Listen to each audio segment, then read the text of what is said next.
warahmatullahi wabarakatuh. Selamat pagi anak-anak. Bagaimana kabarnya? Alhamdulillah, semuanya baik ya. Sebelum kita memulai pelajaran pada pagi hari ini, mari kita berdoa sama-sama dulu ya. Untuk ketua kelasnya silakan memimpin doa. Alhamdulillah, amin. Ya, baik anak-anak, materi pembelajaran kita pada pagi hari ini yaitu tentang sholat dan zikir. Sebelum kita lanjut ke materi, apakah ada yang tidak berangkat pagi hari ini? Alhamdulillah, semuanya berangkat ya. Ya, sebelum lanjut, apakah sudah ada yang membaca terlebih dahulu di rumah? Ya, jadi materi kita kali ini yaitu tentang sholat dan zikir.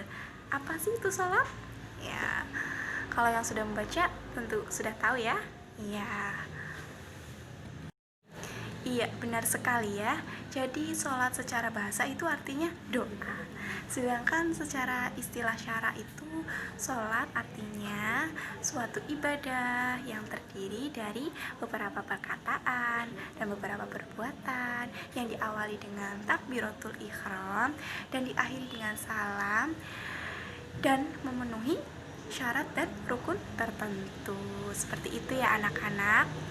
Ya, ada yang tahu sholat itu rukun Islam yang keberapa? Iya, benar sekali. Sholat itu adalah rukun Islam yang kedua. Jadi tidak sempurna seorang muslim jika dia tidak melaksanakan sholat. Sebagaimana sabda Nabi, bahwasanya sholat itu merupakan tiang agama. Selain itu juga dalam Quran surat Al-Ankabut ayat 45, Allah itu menjelaskan bahwa sholat itu mencegah dari perbuatan keji dan mungkar. Dan sholat itu merupakan amalan yang pertama dihisab pada yaumul hisab ya nanti. Terus dalam Islam sebagai seorang muslim, kita menjalankan sholat sehari berapa kali? Ya, 5 kali dalam sehari. Apa aja? Ya, ada zuhur, asar, maghrib, isya, dan subuh. Ya, Ibu mau bertanya, anak-anak di sini sudah menjalankan sholat 5 waktu semuanya? Alhamdulillah, sudah bisa menjalankan sholat 5 waktu ya. Ya, untuk yang selanjutnya yaitu zikir. Zikir merupakan sarana untuk berkomunikasi seorang hambanya kepada sang pencipta, yaitu Allah Subhanahu wa Ta'ala. Lalu zikir secara bahasa itu berasal dari kata dzakaro yang berarti mengingat atau menyebut. Sedangkan secara istilahnya, zikir itu adalah mengingat dan menyebut dengan cara menyebut sifat-sifat keagungan Allah dan memuliakannya. Jadi dikatakan bahwa zikir itu bukan hanya dengan ucapan lisan kita seperti mengucap kalimat-kalimat thayyibah seperti itu, tetapi zikir itu lebih dari segala gerak fisik maupun jiwa yang menggerakkan hati untuk selalu dekat dengan Allah dan mengingat Allah Subhanahu wa Ta'ala, seperti itu. Kemudian ada juga zikir yang dicontohkan oleh Nabi Muhammad SAW. Yang pertama yaitu membaca istighfar kepada Allah Subhanahu wa Ta'ala. Bagaimana bunyi kalimat istighfar? Ya, benar sekali, astagfirullah. Yang kemudian itu yang kedua, membaca sholawat kepada Nabi Muhammad SAW. Ya, bunyinya itu Allahumma sholli ala sayyidina Muhammad.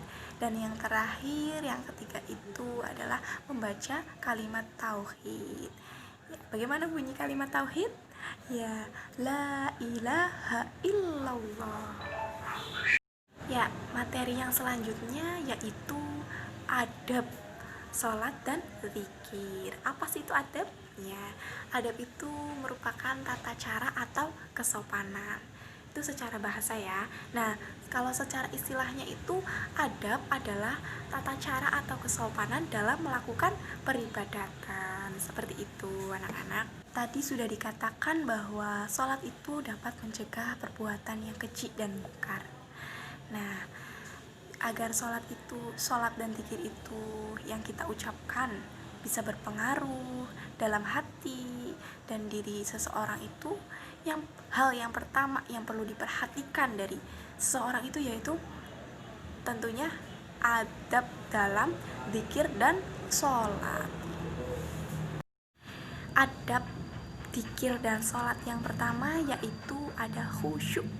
Khusyuk itu merupakan bagian yang paling penting atau inti dari zikir dan sholat. Jadi khusyuk di sini itu bermakna menghadirkan pikiran dan hati setiap lafal, zikir dan sholat yang diucapkan oleh seseorang. Kemudian yang kedua yaitu hati yang ikhlas. Jadi dalam kita melaksanakan zikir dan sholat tentunya harus diniatkan ikhlas karena Allah, bukan hal yang lain, bukan untuk dipamerkan, berbuat ria agar kita mendapat pujian dari orang lain. Yang ketiga yaitu merendahkan suara. Tujuan dari merendahkan suara di sini yaitu agar orang lain yang ada di sekitar kita yang sedang berzikir itu tidak terganggu konsentrasinya. Karena apalagi tuh zikir itu harus memusatkan konsentrasi pada keagungan Allah dengan ketundukan yang sempurna. Kemudian yang keempat yaitu sholat dan zikir itu harus sesuai dengan ajaran Islam.